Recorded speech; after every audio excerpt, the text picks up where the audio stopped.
Hey guys, it's Kemmerer, and today I'm going to be doing my January reading wrap-up.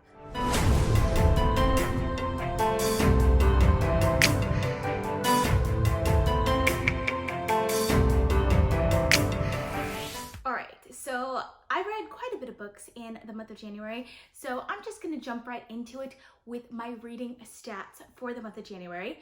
So I'm going to start with books by category. In the month of January, I read 4 different categories. I read 2 contemporary books, 15 fantasy books, 1 thriller, and 1 classic. So by star rating, I ended up having 4 5-star books, though I have to say 2 of them were rereads, so I knew there were going to be 5-star books going into it. I had 1 4 3/4 star, 1 4.5 star, and 4 4.25 star books. I had 3 4-star books, 3 3 3/4 star books, 2 3.5 star books, and 1 3.25 star book with an average star rating of 4.4 stars, which sounds really high, the fact that the average star rating is so high, but I only had 2 5-star books that were first time reads for me, so I just felt like I didn't enjoy the books in January as much as I normally do, even though my average star rating is higher than it typically is. And now we're gonna go by age ranked. So I read 11 adult books, 1 new adult book, 4 YA books, and 3 middle grade books. So if you haven't seen my videos before, this is pretty typical for me. I read a lot more adult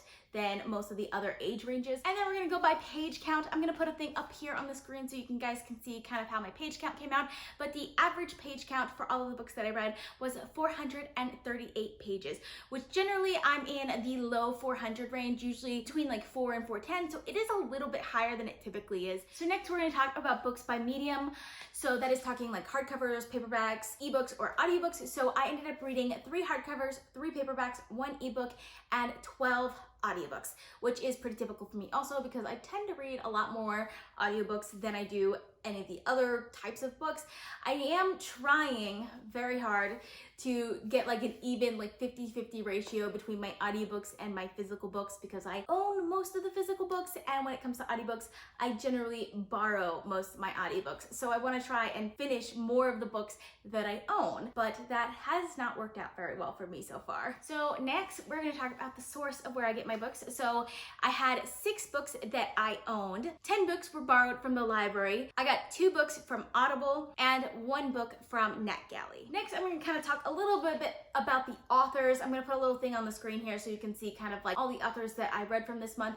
The only standouts really are Brandon Sanderson and Seanan McGuire, which I've read multiple books by both of them, but most of that was because of rereads because I ended up finishing my reread for the Mistborn trilogy, so that's 2 books by Brandon Sanderson, and I did a quick reread of a couple of the books in the Wayward children's series in anticipation of Come Tumbling Down, so that's 3 books that I ended up reading by Seanan McGuire, but all of the other books that I read this month were by different authors. So like I read 1 book by each author, which I think is pretty cool that I can read so many different authors in 1 month, because I feel like in the past I would read like the same author like the entire time and I wouldn't read anything else. So I decided to add quite a few more stats. So the next one that I want to talk about is author's race or ethnicity, because that's one of the things that I've been trying to read a little bit more diversely. It's kind of hard to do because I read mostly adult high fantasy, which is pretty dominated by white men. So it's really hard to kind of read more diversely when I'm reading adult high fantasy. So I ended up reading 18 books by white authors and 1 by a black author. None by any Asian or Native American authors or anything like that. So yeah, I am not a very diverse reader apparently. And then country of origin also is another thing I wanted to start looking at. So for this, it's where the author either lives or where they're from. So I ended up reading 15 books from the US, 3 books from the UK, 1 from Poland, which is my continuation of the Witcher series, 1 from Australia, which was Wundersmith by Jessica Townsend because she's from Australia, and 1 from Ireland, which was Highfire by Eoin Colfer because he lives in Ireland. Next, I'm going to be talking about publication year. So I'm going to put a little chart on the screen for you guys so you can see kind of like the publication years that I read from. So about half of the books that I read were within the last 10 years. So I think that's a pretty good ratio of recent to backlisted reads. So I'm pretty happy with that. And lastly, I broke it down by publisher. So I think the 2 biggest call outs on the publisher chart, because most of them I've only read 1, maybe 2 books by, but the two biggest callouts are probably Tor and Orbit, which I think is interesting because I expected Tor and Orbit to be pretty high on this, but the Tor books were all rereads, Mistborn Trilogy and the Wayward Children series. But the Orbit books were all 5 new books from different authors, which surprised me because I definitely expected to read more books by Tor than by Orbit. So next we're going to be moving on to rereads, and I read quite a few rereads in the month of January, mostly because I was rolling over a lot of the books from December. So I'm going to do these really quick because they're rereads for me, but I'm going to do it the same way that I do the books that are not rereads for me. So I'm going to start with my lowest rated and work my way up to my highest rated. So the first book on this list is Dragonquest by Anne McCaffrey. So this book is the second book in the Dragon Riders of Pern series, which I enjoy this series. It's not one of my favorite series. It's not one of my least favorite either, but it's one that I read quite a long time ago, and I've been meaning to pick it up again. So I have to reread the first few books in order to get on to the new books. So that's why I ended up rereading this one. I honestly thought I would like this one more the second time around, but I really didn't end up liking it any more than I did the first time around. In fact, I probably liked it less because the politics didn't interest me as much the second time around as it did the first time around. Maybe because I already knew what was going to happen. I don't know, but for some reason it just really didn't work for me as much as I wanted it to, but I still really love the characters and the world building. This is one of my favorite worlds because it's set on a planet in which there's this red dust that falls from the sky and basically eats all organic matter, but there's these native creatures there that are dragons basically that can eat this red dust and make sure that everything is safe, so the humans and dragons kind of have this pact. It's just a really fun world, and I like just living in it for a little time, and I ended up giving that one 3.5 stars. So the next books on this list is the Wayward Children series by Seanan McGuire, which includes Every Heart a Doorway and Down Among the Sticks and Bones. These are the 2 rereads that I did in the month of January. I read these in anticipation of Come Tumbling Down, which came out in January and follows the events that happened after Every Heart a Doorway and Down Among the Sticks and Bones. I ended up liking these a lot more than I expected to, especially Every Heart a Doorway. I kind of expected not to like Every Heart a Doorway that much just because as the series has progressed, I haven't really liked most of the books as much as I did the last one, but I actually really liked Every Heart a Doorway. I felt like we got a pretty good idea of how all the worlds works. I felt like we got some really great characters introduced, and it actually had like a really interesting plot that I enjoyed in Every Heart a Doorway. Down Among the Sticks and Bones, surprisingly, I didn't like as much because I thought I would love Down Among the Sticks and Bones because it's like the origin story for Jack and Jill, who are 2 characters that are in Every Heart a Doorway and are the 2 characters that Come Tumbling Down is following, but for some reason it just didn't work for me as much. I don't think I like the world as much in Down Among the Sticks and Bones than I expected to. Like, it's an interesting world, don't get me wrong, but it's not one of my favorite worlds in this series, but I still really enjoyed it. I ended up giving Every Heart a Doorway 4.25 stars and Down Among the Sticks and Bones 4 stars. Next, like I mentioned, I finished my reread of the Mistborn Trilogy by Sanderson, which includes The Well of Ascension and The Hero of Ages. Of course, I loved these. These were so fantastic. I will have to say that The Well of Ascension is my least favorite of the series, but I do really enjoy the series. It's one of my favorite series of all time. I'm not gonna say too much about it because I did an entire video on this, so if you want to see my in-depth thoughts about the Mistborn Trilogy, I'll link that in the cards for you guys, but I love this series, and I ended up giving The Well of Ascension 4.25 stars and The Hero of Ages 5 stars. And lastly, we have Wundersmith by Jessica Townsend. I absolutely love Wundersmith. This is one of my favorite books of all time. It's the sequel to Nevermore, which is fantastic. It's about a girl named Morgan Crow who is a cursed child, which basically means that she's supposed to die on her 11th birthday, but instead she's whisked away by Jupiter North to join the Windrush Society, which is basically the plot of Nevermore, the first book in the series. But I can't say anything about the second book because it's gonna give away the first book. But just saying, the first book is really good. I loved it. I gave it 5 stars. The second book is like twice as good as the first book. It is so good. I absolutely love it, and I ended up giving this one 5 stars as well. So now we're gonna talk about my reading goals / challenges. So I have 2 challenges that I'm doing right now. The first one is my Unwrapped book challenge, which are books that I had planned to unhaul, but I hadn't read yet, and I wanted to give one last chance before unhauling it. So I pick up one book every 2 weeks, and try to read that book during that time. And if I don't finish reading it during that time, then I have to unhaul that book. So these are the 2 books that I unwrapped in the month of January. The first one is The Diary of a Wimpy Kid by Jeff Kinney. I did end up finishing this book. I ended up giving it 3.25 stars. It was probably my least favorite read of the month. I just feel like it's not really the type of book that I typically read. It's the first book in a middle grade series, but I feel like it's really marketed to younger children, even though it's about an 11-year-old boy. It's supposed to be very humorous. It's like written in cartoon, like there's a lot of like drawings and stuff, but I didn't find it very funny. Like I can see where 11-year-old boys might find this really funny, but I personally didn't find it really funny. I also felt like it was kind of teaching kids the wrong thing, if you know what I mean. I didn't like the main character. I didn't like when the main character did. Like he was an awful person. And like I said in my vlog, if I had like an 11-year-old cousin or something, I wouldn't be recommending this book. I wouldn't want to expose my 11-year-old cousin to the behavior of what this kid does in this book.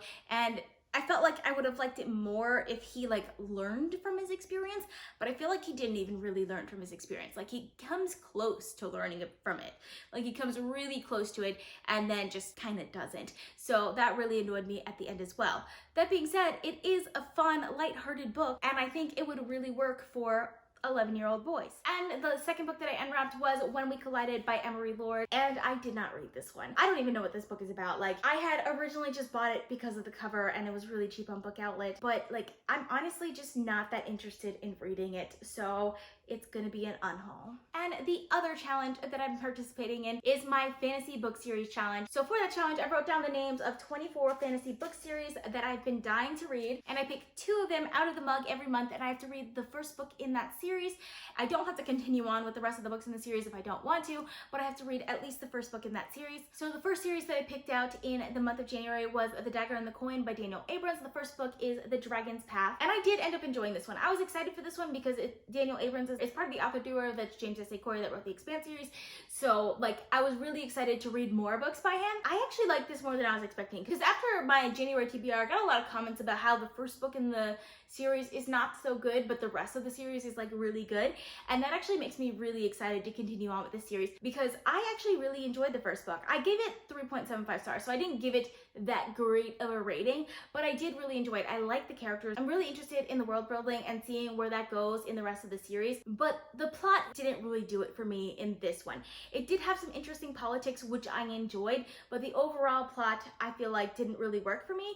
But I feel like based on everyone's comments, I could potentially still really love this series. So I'm definitely excited to continue on with it. So for those of you who haven't read this book, this follows kind of 3 to 4 main characters in a high fantasy world. It kind of shows 2 sides of this world.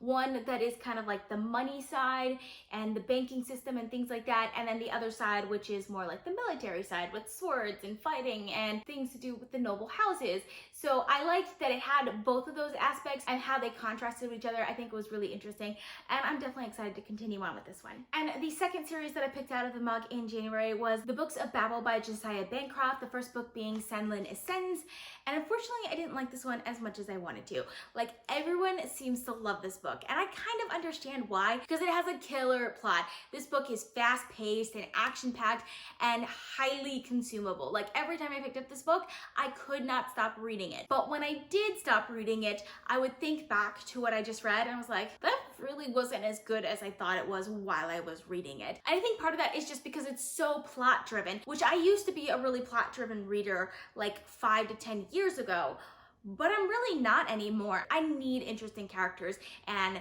good character development. I need the details in the world building for my fantasy novels. Like, that's what I live for. And I love beautiful writing. And I just felt like it wasn't really there for this book. Like, I would read it and I would enjoy it, and then I would stop reading and go, you know, do I really want to pick this book up again? Like, do I really want to? It kind of annoyed me because of that. I did think that the plot was really interesting. Like, it had a really interesting plot. I didn't care for the characters really at all. Like, there was nothing about the characters that I really cared for. I wanted more detail of the world, and the way the plot was done, it was structured in a way that just hits some of my pet peeves, and I just didn't enjoy that aspect of it either. So for those of you who don't know, this book is about a man who goes to his honeymoon at the Tower of Babel, and he loses his wife and then spends a really long time trying to find her. And he has to get to the top of the Tower of Babel to find her, basically. Personally, it was not one of my favorites. I ended up giving it 3.25 3.5 stars, but I do understand why so many people like it. That being said, I don't think it's one that I'll end up liking in the long term, so I'm probably not going to continue on with that series. So now we're going to continue on with all of the rest of the books that I read in January. Like I mentioned, we're going to start with my lowest rated book and work my way up to my highest rated book. So the first book on this list is Come Tumbling Down by Seanan McGuire. I ended up giving this book 3.75 stars. It is the 5th book in the Wayward children's series and takes place using the story threads that end in Every Heart a Doorway and Down Among the Sticks and Bones. The main characters in this are Jack and Jill, who are sisters, which I absolutely love the fact that they're sisters, but I really wanted more out of their relationship. I felt like we got a really good taste of what their relationship is in Down Among the Sticks and Bones, and it's a very interesting and complex relationship, and I just felt like there was no progress with that in Come Tumbling Down, and overall I just felt somewhat bored by Come Tumbling Down. Mind you, I still really love the world building and I think they were interesting characters, even though I wanted more from the characters. I didn't care very much for the plot, so I ended up giving that one at 3.75 stars. The next book that I ended up reading was How to Twist a Dragon's Tail by Cressida Cowell. This is the 5th book in the How to Train a Dragon series, which I love this series. It's set in a Viking world in which dragons existed, and it's following Hiccup Horrendous Haddock III. He's eventually going to become this legendary leader of his clan, but right now he's kind of pathetic, and it's just all of like the little adventures that he goes on. Some of these books I really love, and then some of them, like this one, just kind of feel a little bit like a filler novel. Like, I enjoyed it. I felt like it was a fun ride, but overall I felt like the substance really wasn't there in the way that it is in a lot of the other books in the series, so I ended up giving this one a 3.75 stars. The next book that I would like to talk about is A Heart So Fierce and Broken by Brigid Kemmerer. This is the sequel to A Curse So Dark and Lonely. I actually did a full review on this one, so if you want to know like more of my in-depth thoughts, I will link that up in the cards for you guys. I did really enjoy this one. This is following the character of Gray, who we learn some interesting things about at the end of A Curse So Dark and Lonely, and it kind of follows the same structure as all of Brigid Kemmerer's other books, which for me didn't really work very well in this book because this one felt more like a fantasy book. Most of the books that Brigid Kemmerer writes are YA romantic contemporaries. It goes back and forth between like two people, which this one I felt like started going more into the fantasy genre than even A Curse So Dark and Lonely did, because A Curse So Dark and Lonely is a Beauty and the Beast retelling, so it is still very much a romance. For me, this one felt more fantasy than romance. Like, there was a romance in there and I enjoyed that aspect of it, but the fantasy elements started to really take over the story in a way that didn't really happen in the first book, which I like, but at the same time I start to think of it more as a fantasy book and I start looking for those fantasy things in it. And there was just a lot of like fantasy things that I look for, especially when it came to world building, that I just was not finding in this book. So while I did really enjoy this one, I only gave it 4 stars. The next book on this list is Regretting You by Colleen Hoover. So one of the first books that I picked up in the month of January. I like to start my years with like easy books to read that are fast paced that I'll finish quickly, which I did finish this one in like one sitting, I think I want to say. It's about a mother and a daughter and kind of their relationship after their dad in this family dies, and they also have kind of side relationships as well, and I really enjoyed this. Like, I really enjoyed most parts of this. I did think that we could have had a little bit more from the relationship between the mother and the daughter, but it was definitely very complex and interesting, and I liked seeing it from 2 different perspectives, but I didn't like the romance as much in this one as I do in some of her other books. Specifically, there is one scene that actually made me uncomfortable, which is never a good thing in a romance novel. Like, it's okay if it's a grimdark fantasy novel, but in a romance novel, not so much. So that kind of turned me off from this as well, but I did enjoy it, and it's so fast and easy to read, so I ended up giving this one 4 stars. So the next book on this list is Jane Eyre by Charlotte Brontë. This is my classic for the month, and I did really enjoy this one. Unfortunately, I had hoped this would be a 5-star book for me because everyone seems to love this book, and I understand why. There are some really interesting aspects of this book that I really love. Problem is, I don't like the romance. I really don't like the romance in this one. I really felt like he was taking advantage of her. So because of that, there were times where I was really into this book. Like, I loved it, absolutely loved it. You can see that in my reading vlog, but overall, I can't love this book because of the romance in it, which is funny because this is kind of mainly a romance, but at the same time, like, Jane is such an interesting character. She has such interesting character development, but I don't like some of the choices that she makes. Like, I can see why she makes them, but that doesn't mean that I like them. So while I understand why this is some people's favorite books of all time, and I also understand why it was so popular during its time period, because I feel like during its time period, the situation with the romance here is not as like almost scandalous as it would be for our time period. For me, I just felt like it wasn't really an equal relationship, and it didn't really work for me because of that. But I did enjoy like pretty much every other aspect of this book. Like, I loved the writing in this. I loved the characters and their development, and the plot is crazy good. Like, I love the plot for this one. I just wish that I could have loved the romance as well. And I ended up giving this one a 4.25 stars. The next book on this list is Highfire by Eoin Colfer. I ended up giving this one 4.25 stars as well. This is about a dragon named Vern, aka Lord Highfire, who lives in the Louisiana bayou, and he's the last of his kind, so he's trying to stay under the radar. But a few things happen pretty early on that kind of doesn't make that easy, and he ends up meeting up with this kid named Squib, who is basically just trying to get by and trying to just live his life, even though there's a lot of hard things going on. And I loved it. Like, I was really surprised by how much I loved this book, because this is not the typical book that I would read. Like, it was way out of my comfort zone. Yeah, it's fantasy, but it's a contemporary fantasy. But there were times where it got dark and gritty, like in the way that a grimdark fantasy would. And it's also super action-packed. I loved how action-packed it is. My only real complaint with this novel is that the plot was somewhat simplistic. Like, it was definitely very much like an action plot, and I wanted a little bit more complexity to the overall plot. But I did really enjoy it, and I ended up giving it 4.25 stars. The next book on this list is Baptism of Fire by Andrzej Sapkowski. This is the 5th book in the Witcher series, or 3rd novel, because there are short stories in the Witcher series. And of course, I'm really enjoying this series. So this series is about Geralt of Rivia, who is a witcher, and he hunts monsters, which is really all I can say without giving you guys spoilers. But I think this is my favorite one so far. Like, I really, really enjoyed it. I think I mentioned in my vlog, I got like Fellowship of the Ring vibes from this one. So I'm really hoping that the next one's like the Two Towers, because I love the Two Towers. I don't think it will be, but anyways, I really, really, actually, it's called Tower of Swallows, so it might be. Anyways, I really did enjoy this one, and I'm excited to continue on with the series. Like, I'm really excited for it. And I ended up giving this one 4.5 stars. The next book on this list was Rage of Dragons by Evan Winter. I ended up picking this one up on a complete whim. This was an African-inspired adult high fantasy novel. It's often compared to like Game of Thrones and Gladiator, but the comparison that I feel like really resonated with me the most was with Red Rising. I wasn't the biggest fan of Red Rising, but I can understand why people would compare it to Red Rising. It's completely different because it's set in a high fantasy world, but like it has a similar structure to Red Rising, if that makes sense.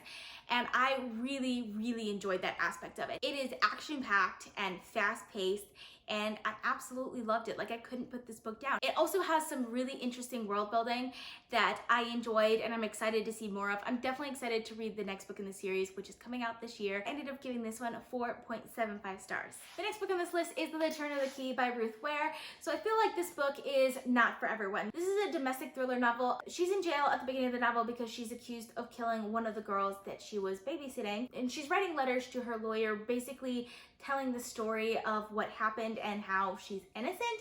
And I ended up really loving this book. Like, I loved it. I'm gonna be honest with you, like, it's not a whole lot of action. Like, this book doesn't have a whole lot of action, but it has a lot of character building, and I loved the character building in this book. It also has a great atmosphere. I loved the spooky, suspenseful atmosphere of it. Of course, there are a lot of twists and turns along the way, especially when it came to like actual character and character development and things like that, that I really enjoyed. I think why this book is so polarizing is because of the ending, and I personally really loved the way that it ended. I liked the twist at the end, and the ending is kind of left like a little open, so you don't really know fully what happens. It doesn't necessarily leave you with a sense of closure, but I liked that about it. I felt like it really worked with this book, and I ended up really, really enjoying it, so I ended up giving it 5 stars. Especially the last twist. I loved that last twist. I think it worked really great with the character development. And lastly, my favorite book that I read in the month of January was The Heroes by Joe Abercrombie, because of course it was going to be a Joe Abercrombie book because one of my new favorite authors.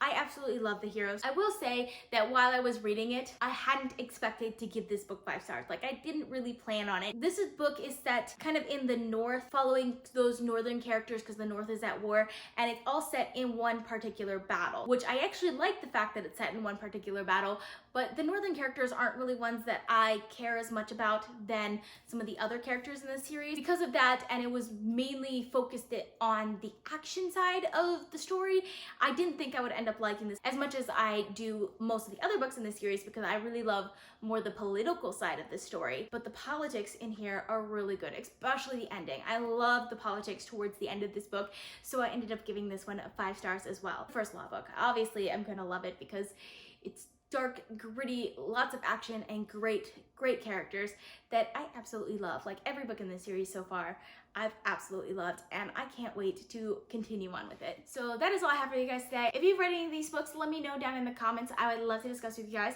I post videos on Mondays, Thursdays, and Saturdays at 6 p.m. Eastern time, so consider subscribing. I also post bonus videos, so if you'd like to be notified as soon as I upload, you can click that little bell icon. If you like this video, please give it a big thumbs up to support my channel. All social media links are in the description down below. Thank you guys so much for watching, and I'll see you guys next time.